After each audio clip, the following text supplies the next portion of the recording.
Advocate of the High Court of Kenya, top lawyer, Deputy President candidate Safina Party, Willis Otieno. First of all, karibu sana. Thank you very much for inviting us to your space. This week has been a very busy week in the country. There's been so much happening. I don't know, what was the major highlight for you for this week, I think? For me, the main highlight was two things. Kenyans standing out loudly to demand for the release of Boniface Mwangi and to call out the Tanzanian government for going contrary to the East Africa Community Treaty, which provides and allows for free movement of people, labor and services, goods.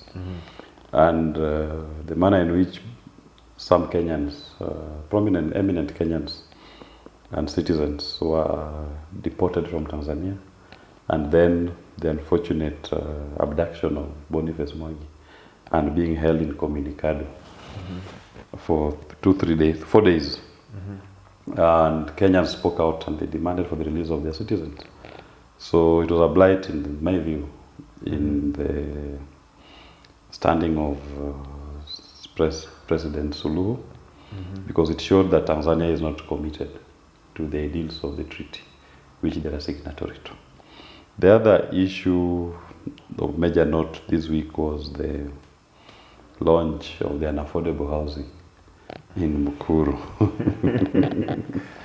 That someone has put up 1,000 housing units in Nairobi that has a population of almost 4 million plus people. And you say this is a very major intervention by government. Private sector has put up here more than 200,000, in fact almost over 1 million housing units have been put up here by private sector in private land, using private money. You've spent almost 5 billion to put up 1,000 units. You've taken taxpayers' money, you've built on public land, and you're selling it to the public. And you saw the next day after that was a demonstration in Mukuru, people refusing that they cannot be removed from where they stay. So that housing thing is all a PR exercise. And government cannot be the driver of those kind of interventions. It can only be the private sector. The other issue that was of concern was the arraignment of Natembeya. You know, Natembeya has been a thorn in the flesh of William Ruto. And it's not because he has done anything wrong, it's purely because he has stood with the people and he's been very vocal in advocating and championing for the issues that affect the common mwananchi in the entire country, not just in Western. And that definitely makes certain powers that be to be uncomfortable. Hence, their hard response on him to charge him for things that looks very fake charges. And even the high drama in which he was being arrested, arraigned in court. And you can see even violations of his rights in the process. But a significant portion of Kenyans stood with the governor. And at least the courts did not detain him for long, but they were able to give him bail in a short while. But I believe that charging has solidified the Tawe movement in Western Kenya. That marks the end of Aki and Popo, the two brothers in that region. Wakili, let me take you back a bit. The issue of Boniface Mwangi and the violation of his human rights, his illegal detention, you can call that, because he was not charged in a court of law. Is there any way he can seek redress or we can find a solution? Because this could happen again to anyone, maybe to you. Of course, one thing is that we need to call out the Tanzanian government at the East Africa Court of Justice. You can actually maintain an action against the government because that conduct was contrary to the spirit of the treaty. And you can look at the pattern. First, deporting Martha Karua and Lynn Ngugi and Gloria Kimani, a council member of the Law Society of Kenya.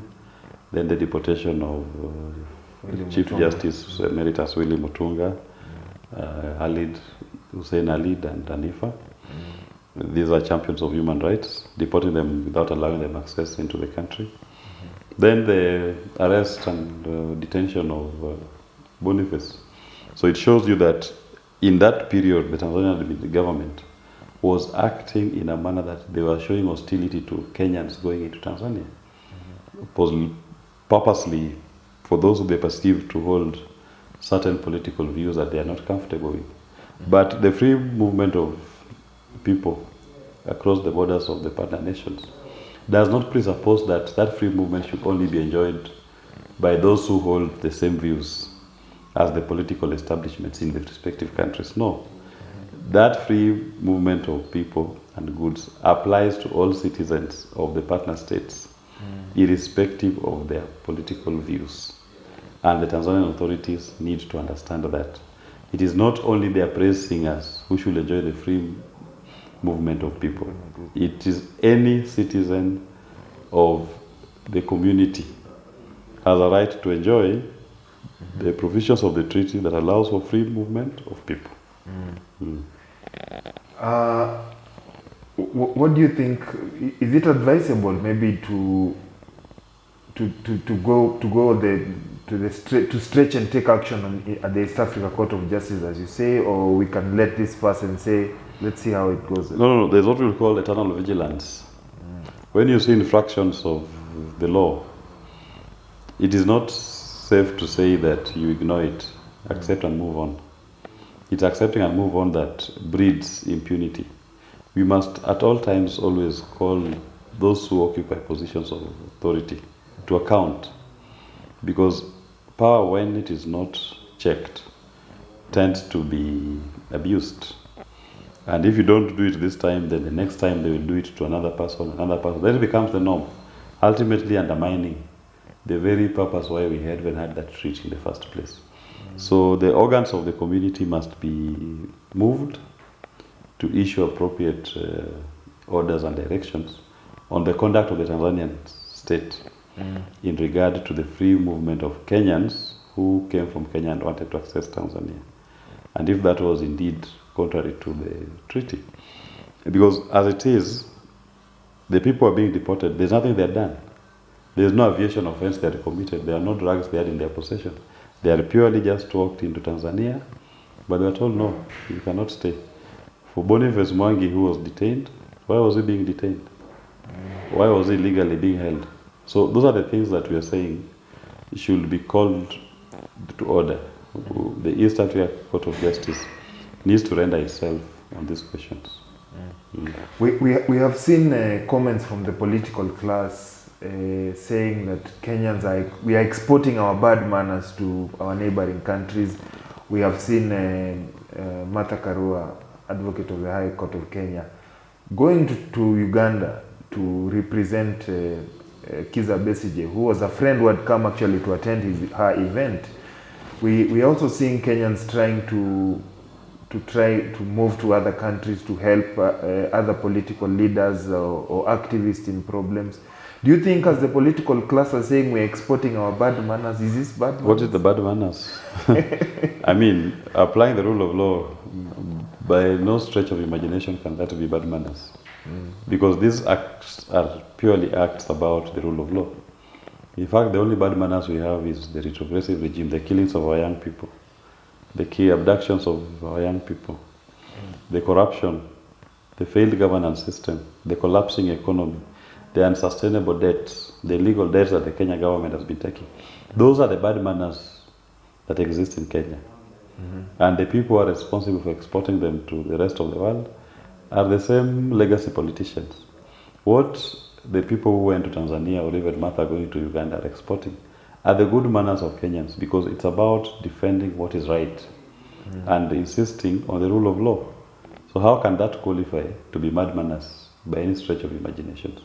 Kenyans are actually just but a shining beacon of light to the rest of the community, that indeed we have a duty and a responsibility to hold governments to account, and we must challenge them when they are engaging in excess acts. Kenya right now is becoming almost isolated in the region in terms of democratic practices. We are seeing quite a few challenges in Uganda. There's quite a few challenges in Tanzania. Not actually a few, big challenges in Tanzania, Uganda. Ethiopia is not a free country as well. Somalia is obviously a different case. The DRC, Rwanda, same case. Burundi. Do you think by these other countries trying to muzzle free speech, trying to not to have democracy, like practice freely, could affect, or such practices could even come back to Kenya? You know, Kenyans have crossed the Rubicon, at least as we've gotten our political rights. Those countries that you mentioned across the region, they are still struggling with their political rights. Tanzania, they are still being ruled by the Independence Party that fought for the independence back in the 1960s. Uganda is still being led by NRM. That was a guerrilla movement that took over power by the gun. So, if you go to Ethiopia, they've had their local issues around political rights. But Kenyans here, we have a promise of elections every 4 years now, as per our constitution. And we are no longer agitating for the right to speak, the right to vote, the right to contest, the right to belong to a political party. We are agitating now for economic equity, economic equality. We want a just society on the economic front, not on the political front, because the political rights are secured. It is just now the economic rights, making sure that this system works for everybody, not just a few. As we've moved from political, we are on the economic. And normally, once people have acquired their political rights, you can never take it back. You can never take it away. We were there in the 1980s and 1990s. With the advent of our constitution, of our constitution 2010, the fight for those rights was solidified. And they were solidly put in the constitution and enacted as the governing law. So our political rights were done with. They are secured. We are now on the second level, economic liberation. That is what we are fighting for. Those countries are not fighting for economics, they are still agitating for political rights. Even the right of a political party just to exist, to freely campaign, to freely engage with its members across the country. Tanzania, right now, Chadema has been banned. And they have an election coming up in October. Yet the main opposition party is banned. The leader of that political party has been detained. He's going through a very outrageous trial process in the courts. Uganda, Kizza Besigye, who was one of the major opposition players, has been illegally detained now for over 6 months contrary to their own laws. Kenyans were past that. You will not witness that in Kenya. But Kasongo may try, but he cannot succeed because we've secured these political rights in our constitution and in our practice. So the agitation now is on a different level. It's about economic liberation. How can this economy make sense to me? Not just to the legacy politicians. Talking about economic liberation, Wakili, in the last, I think, month or so, or 2 months, Kenyans have been coining two terms. Actually, two phrases, or let me say 2 words. One is one term, meaning one term. And it has been corrupted to be spelled differently, like one term. Secondly, there are others like pro-President Ruto government who have been saying 2 term. They're calling for a 2 term for President William Ruto. Others are definitely saying President William Ruto is going for a 1 term. As it stands right now, is there any way, just if we look at it differently, hypothetically, that with what William Ruto is trying to do, President William Ruto, like what you said, launching the affordable housing, you call it an affordable housing, could salvage his political career? The economy is getting worse by the day. The state of our economy this year is worse than it was last year. And there's still a promise that next year it will be worse than it is this year. So the Kenyan people and William Ruto, their journey is done. There's nothing he can do. We've reached a point where even if William Ruto was to give every Kenyan a bag of gold to take to their own homes, they've defined the character and they've decided we are done with you. Because he has failed on the main matrix. So the main matrix was about the economic liberation. Kenyans want to see a country that works for them, an economy that works for them. But what they've witnessed is a lost opportunity. And they have branded William Ruto and they are done with him. There's nothing he can do to reclaim back the ground. So those who say 2 terms, it's right within their rights to say it and to wish that it happens. But I do not see any magic. It will take a miracle for William Ruto to secure a second term. He cannot. In fact, where he sits, his main issue is not even to get a second term, I believe. His main issue is to finish this term. Because look at the numbers that came out when our Gen Z led us to demonstrate. The mobilization for those numbers and across the entire country and the participation was in numbers that have never been seen in the history of the earth in Kenya. People came out with their numbers that no politician has ever mobilized Kenyans to those sites. And you've never witnessed Kenyans uniting on an issue that touches on all of them, irrespective of their tribes. And Kenyans coming out without considering their tribes, their social status, their level of education, to all demand for a society that works for them. And they had said the finance bill, which was there but a trigger, was promising them economic pain and they had to reject it. And they achieved the mission of that revolution, which was to reject the finance bill 2024. That mission was achieved. And I do believe that that same political force is going to determine the future of the nation. And they've already made a decision. It is not William Ruto. So he's a one-timer, in my view. There's nothing he can do. There's no game he can play. There's no rigging he can rig. Talking about that, Wakili, people have been saying it is, and I will take your ideology for that. It is for the oppositions to lose, but as it stands, the opposition is not formidable as well. There is no outright plan. There is no outright candidate.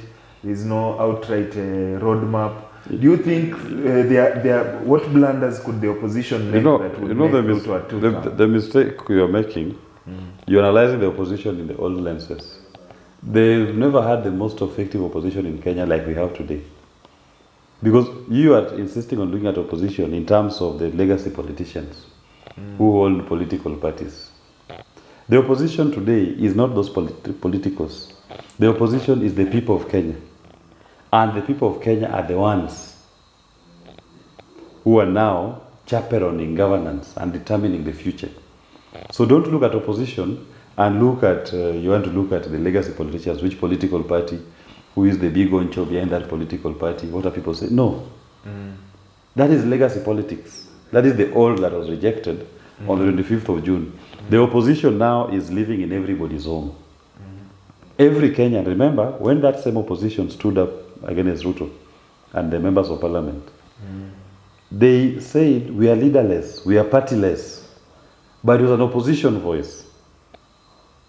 And they managed to achieve the objective of the revolution. They delivered. So don't try to look for opposition in the legacy politicians. The effective opposition is in everybody's home, in every Kenyan's heart, who are rejecting legacy politics. And they are demanding for a new Kenya. Now, in that space, what will happen?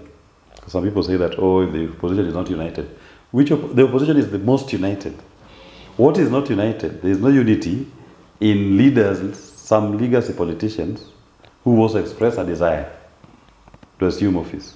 Even if they are tonight, are they representing the masses of Kenyans? Because if you ask yourself, the opposition that led us to where we are today were the demonstrators of June 25th.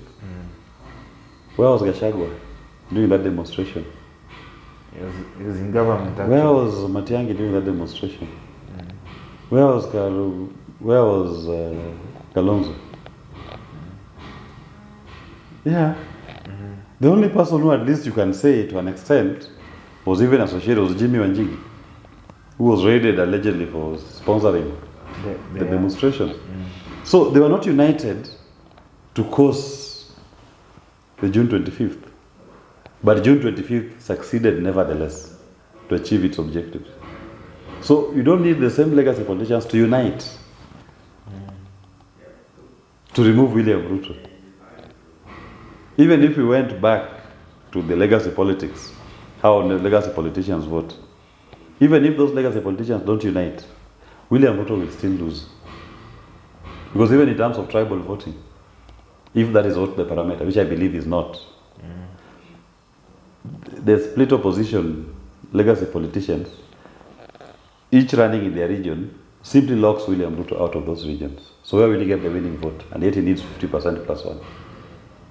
Because Matiang'i running, for example, all the Kisii votes will go to Matiang'i, not to Ruto, if you're using legacy politics.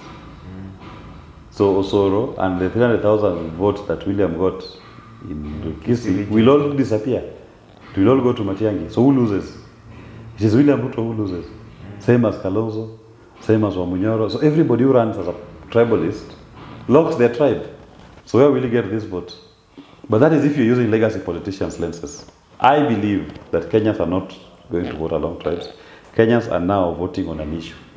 Who has the promise of a freer and a better economy that works for all Kenyans? That is the challenge that we're going to have in the next election. People are asking themselves, right now we are focusing too much on, say, anti-Ruto rhetoric, other than just coming up with a plan and say, these are our policies, this is how I'm going to change the economy, this is how I'm going to bring in good governance, this is how I'm going to do 1, 2, 3 things. How can we change our plan, or how can the people who are craving for a new leadership change the plan without even having a leader, having someone who can give direction? It is now upon Kenyans to start now looking at what everybody stands for. What is everybody articulating as their solutions to the problem? Because we are all agreed on the problem. The problem is William Ruto's and failed economic policies. But within even alternative voices that are emerging, there are people who are discussing solutions to the problem. Jimmy Wanjigi, for example, has been very clear from the beginning. Our problem is debt. The problem is debt. You are paying an average of 70 shillings out of every Kenyan shillings you collect from tax revenue for debt. And this debt is largely legal. Somebody is telling you, we have a debt portfolio of 11 trillion. Tell me those projects in Kenya that are worth 11 trillion. Because our laws provide that you only borrow for development. So if somebody is claiming that we've borrowed 11 trillion, this country will be like Singapore for real. Where are those projects worth 11 trillion? I always give the example of Thika Road here. We can all see it. That project was worth 30 billion. We are now talking of 11 trillion. Just put it in perspective, yeah. So him is very clear. I'm not going to pay illegal debt. If somebody took loans in the names of Kenyans, but did not follow the laws of Kenya, I will not pay it. And once you remove the debt burden off the shoulders of Kenyans, what does it mean? It means that the money you are paying as debt, you are going to save it. So you can even give people tax reliefs, reduce VAT on fuel from 16% to 5%. You are able to say to fund your entire education sector from primary to university, 100% free. Because it will take you around 400 billion. You are going to provide free healthcare to every Kenyan. Free to every Kenyan. Because if you look at what they are projecting as the cost of running SHA 160 billion, so you'll have saved 2 trillion that you're paying as debt. You have now 160 billion you can put in the health sector. That's what SHA was contributing. So you can do so much more. If you are building thicker roads, education of roads, thicker road I told you was 30 billion, maybe now it will be 50 billion. How many of those thicker roads can you build? Complete. So you can do a lot.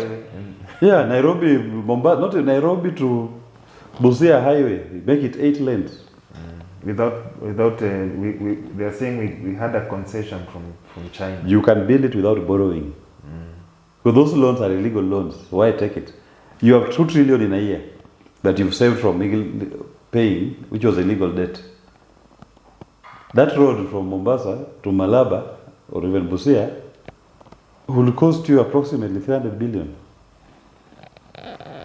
You have 2 trillion.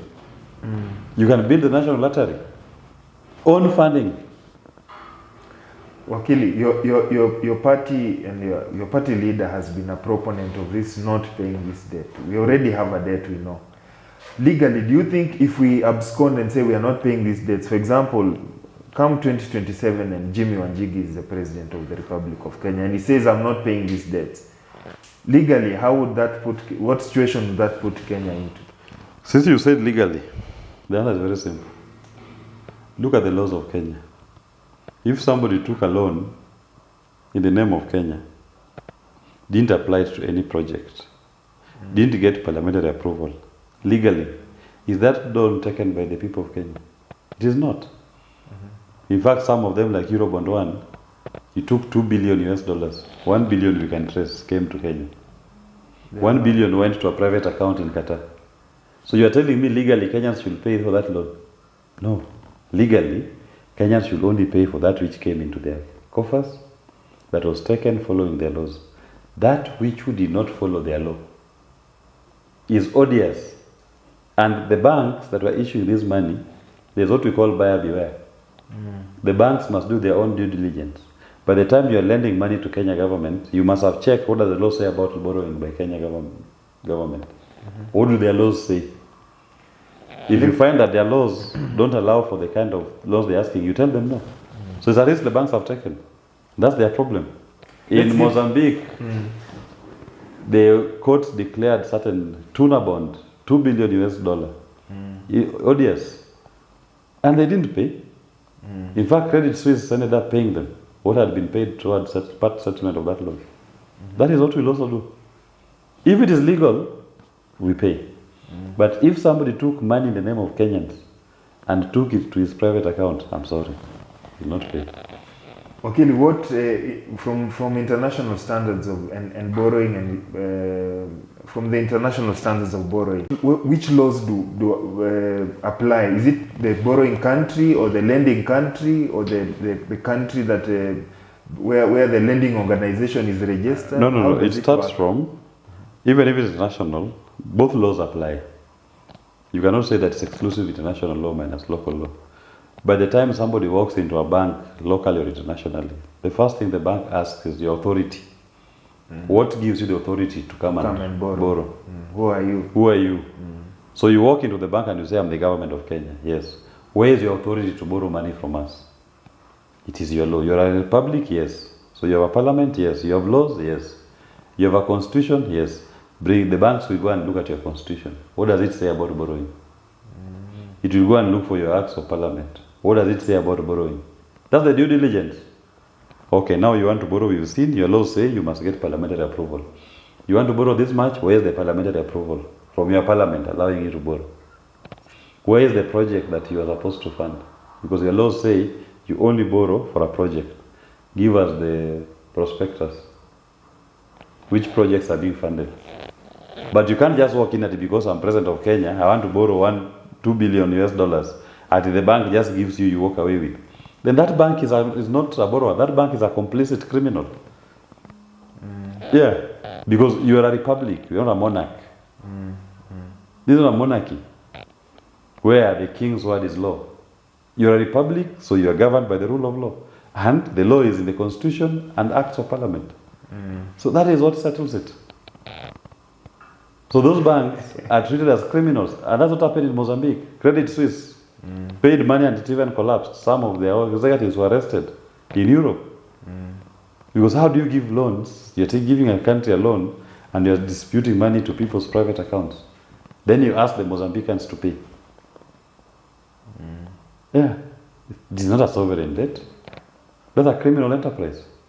That's what Safina we believe in. We will not pay. And we are very clear. Wakili, the finance bill is coming up. Kenyans have been very curious because of the happenings of 2024.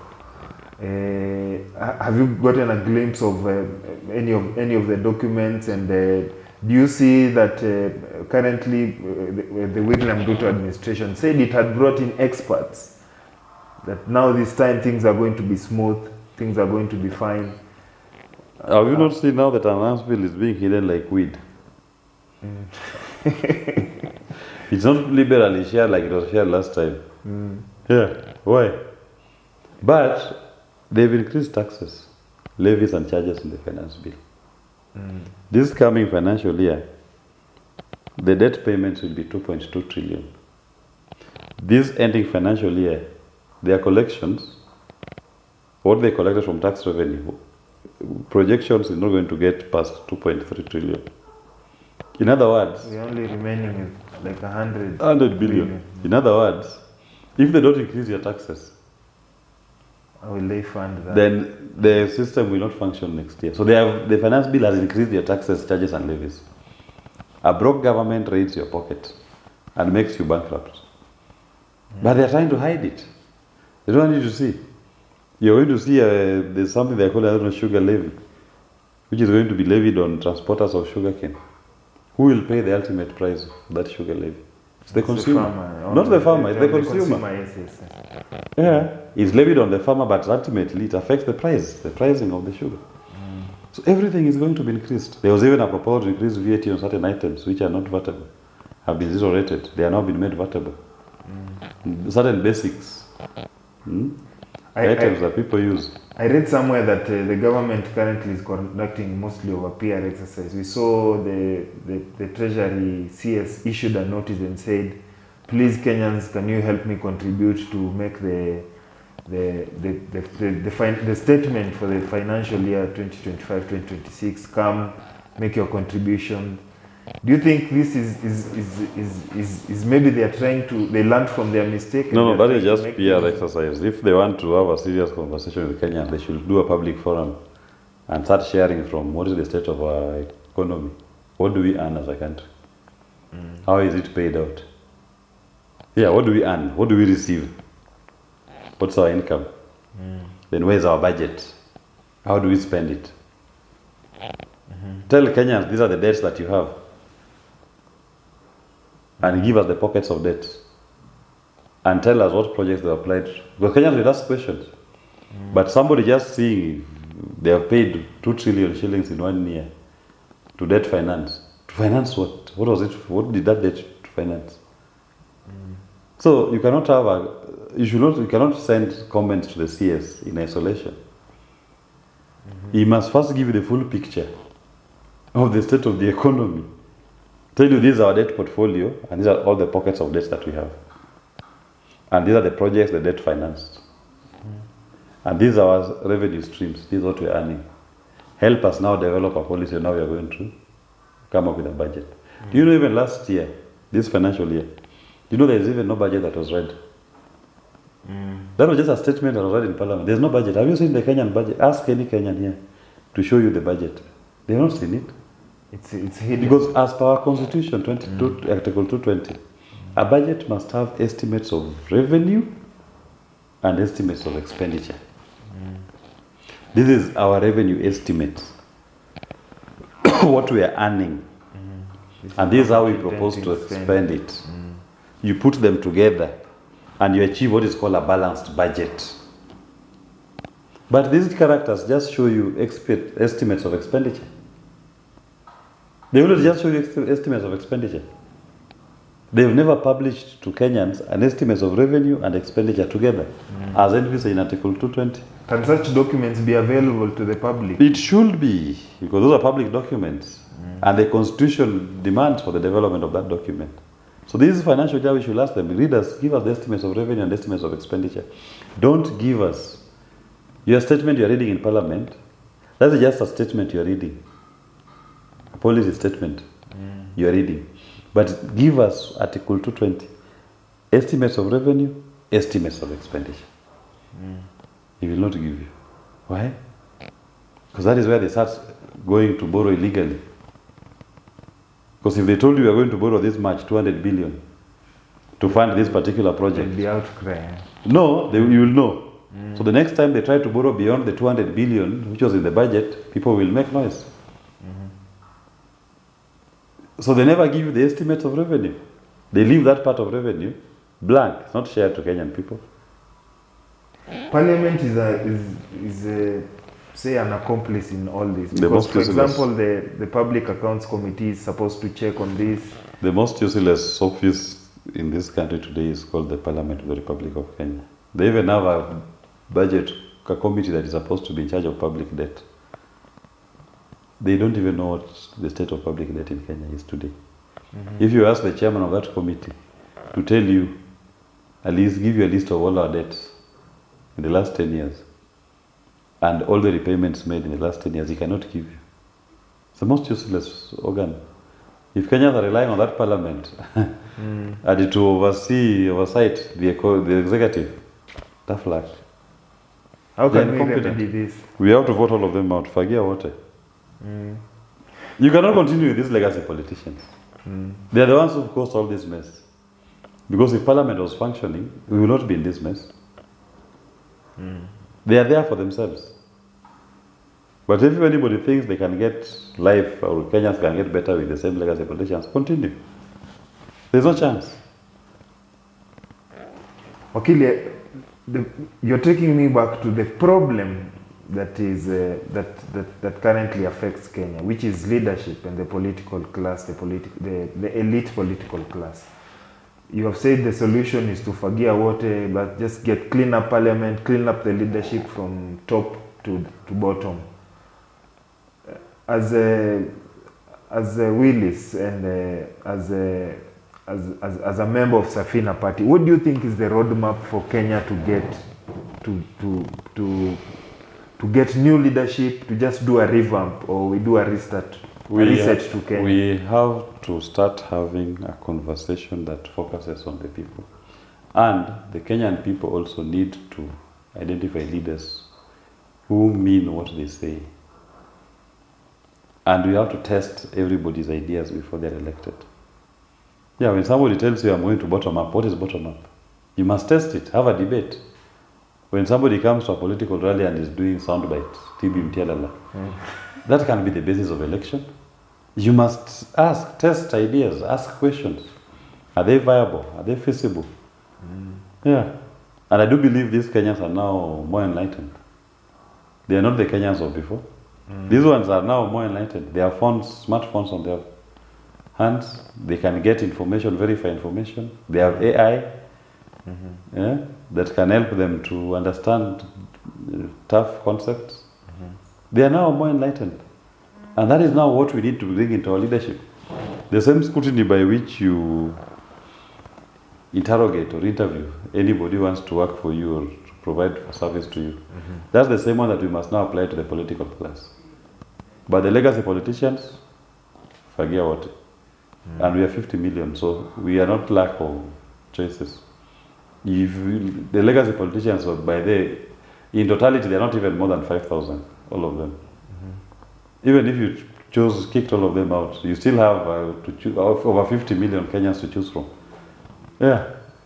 So there's nothing you're lacking. They're only 5,000. Going forward for your party and for the people for the ideas that you have, do you think I have also obviously seen you and your party leader trying to engage the wananchi, attending grassroots debates, obviously talking to us in the media. Do you think it is late to maybe start moving around the country to educate people, like doing like a real campaign? We're already seeing the president is on top of cars. We are seeing the deputy president currently has an empowerment plan where he's dishing out money. That's legacy politicians, don't worry. That's what they know.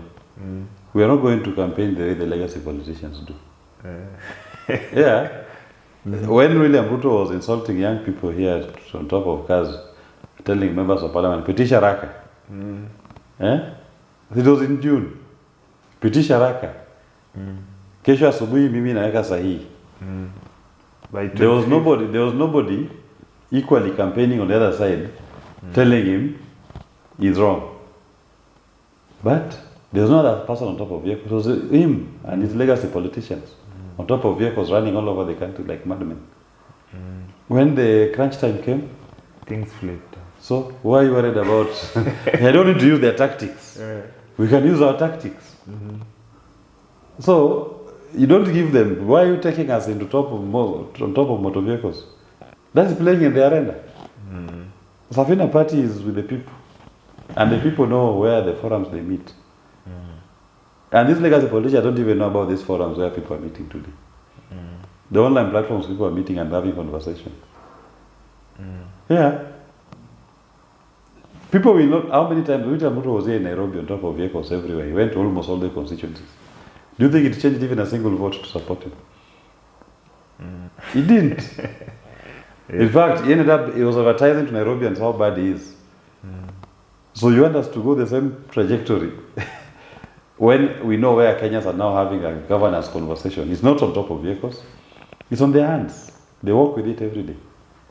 People asking themselves, for example, my grandmother in my rural home is not aware about some of these issues that we are talking about. Only, for example, maybe the ones who are connected to technology are the ones who are aware about how things are in the situations. And those in the ground, or those, for example, in the rural areas, could influence. How do we get them to know the things we are talking about? Don't underestimate the penetration of internet in the country and the level of interaction that people are having.